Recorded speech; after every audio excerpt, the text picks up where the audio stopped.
సాధన చేస్తున్నప్పుడు కొన్ని కొన్ని మహిమలు వస్తాయి. ఈ మహిమలకి లొంగిపోయి వాడు ఓ పీఠం పెట్టుకుని చివరికి పీఠ మిగిలించుకుని ఉన్నవాళ్ళు చాలామంది ఉన్నారు. భూలోకంలో అమ్మవారి కోసం తపస్సు చేసిన కొంతమంది మహాత్ముల చరిత్ర కాళికా పురాణంలో ఉంది.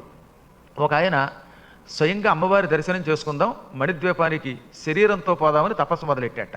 కొంతకాలం తపస్సు చేశాడు. ఇంతలో వీడికి ఈ తపశ్శక్తి వల్ల ఏమైందనమాట, ఎక్కడ ఏ మూల ఏం దొరుకుతున్నా తెలియడం మొదలుపెట్టింది. అరండల్పేటలో ఈ టైంలో ఒక ఆవిడ వాటర్ కోసం కుళాయి దగ్గర కుస్తీ పట్టి పడుతోంది. ఈయనకంటికి కనబడింది అది. ఒక ఆవిడ బయట ఎక్కడో చెప్పులు పెట్టింది, చెప్పులు పోయాయి, అవి ఎవరు ఎత్తుకుపోయారో తెలిసింది. ఇలా ఏ మూల ఏం జరుగుతున్నాయో తెలియడం మొదలుపెట్టింది.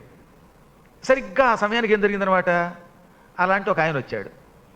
ఆహా ఎంత తపస్సు చేస్తున్నారండి అని 2 అరటిపళ్ళు అక్కడ పెట్టిందా చేసి 2 చక్కెరకేళి అరటిపళ్ళు, 2 ఏమో మామూలు అరటిపళ్ళు పెట్టి, అయ్యగారండి మీ తపస్సు వల్ల మీ ముఖంలో చాలా కాంతి కనపడుతోంది, నాకు చిన్న పని ఉందండి, మా గేది తప్పిపోయిందండి ఎక్కడుందో చెప్పండి అనగానే, ఈయన ఈ తపస్సు చేస్తున్నవాడికి ఎక్కడ ఏ మూలు ఉన్నాయో తెలుస్తున్నాయి కదా, అందుకని పోన్లే 2 అరటిపళ్ళు పెట్టాడు కదా అని అరటిపడుకు లొంగి నీ గేది ఫలానా చోట బ్రాడీపేటలో ఉందని చెప్పాడు.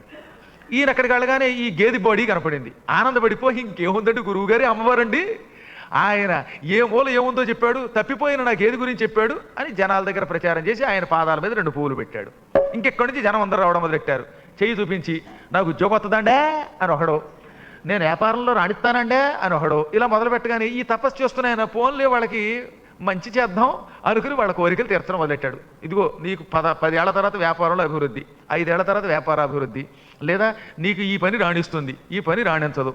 ఒరే నాయన నువ్వు అనవసరంగా పెళ్లి అని కనిపించిన ఆడపిల్ల వెంట పడుతున్నావురా, ఎక్కడికి వెళ్ళినా వాళ్ళ ఫోటోలు తీస్తున్నావురా, నీకు మాత్రం నీ జన్మలో పెళ్ళి అవ్వదురా అని ఒకడికి, ఇలా అందరికీ జాతకాలు చెప్పాడు ఆయన.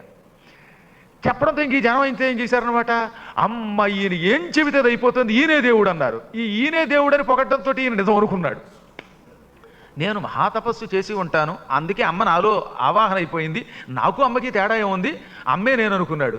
ఇంకెక్కడి నుంచి తపస్సు మానేశాడు. ఎందుకని అందరూ వచ్చి హారతులు పడుతూ ఉంటే, అందరూ వచ్చి నువ్వే మహాత్ముడు అంటూ ఉంటే నేను కూడా పురాణాలు మానేస్తానేమో నా భయం. చాలా డేంజర్ అండో ఇది. ఈ ముఖస్థుతులకి లొంగాడా వాడంత ప్రమాదకరమైనటువంటి వ్యక్తి మరొకడు ఉండడు. జ్ఞాని అయితే వాళ్ళు ఏదైనా పొగిడితే నవ్వేసి వెళ్ళిపోతాడు, అజ్ఞాని అయితే ఆపాదన చేసుకుంటాడు. మహిమలు ఉంటాయి లేక కాదు, కానీ ఇవి శాశ్వతం అనుకుంటేనే వాడు ఉన్న స్థితిని కోల్పోతాడు. పాప ఈ పిచ్చివాడు ఏం చేశాడనమాట, తనకు వచ్చిన మహిమలకి ఇతరులకు ఉపకారం చేయటం వల్ల వాళ్ళందరూ ఆనందపడి నువ్వే దేవుడు అనడం వల్ల తపస్సు అనేసి ఇక అక్కడి నుంచి వచ్చిన వాళ్ళందరికీ కోరికలు తీరుస్తూ వాళ్ళు ఇస్తున్న వాటితో పెద్ద బ్రహ్మాండమైనటువంటి ఒక భవనం కట్టేసుకున్నాడు, ఆశ్రమం కట్టుకున్నాడు.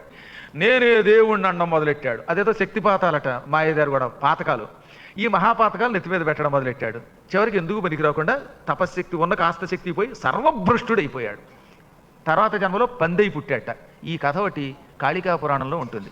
తపస్సు చేసి అమ్మవారి లోకానికి వెడదాం, ముక్తి పొందుదాం అనుకున్నవాడు చిన్ని చిన్ని వాటికి లొంగి, ప్రలోభాలకి లొంగి, ప్రజల యొక్క స్తోత్రములకు లొంగి, పొగడ్తలకి లొంగి, సంపదలకి లొంగి చివరికి పందై పుట్టట్టు. ఊరి పంది, మళ్ళీ అడవి పందైనా కొంత నయ్యం, ఊరబందై పుట్టాడు. ఊళ్ళో పంది అంటే మీకు తెలుసు కదా, డ్రైనేజీలో ఉన్న మలమూత్రాలన్నీ దాని సొమ్మే.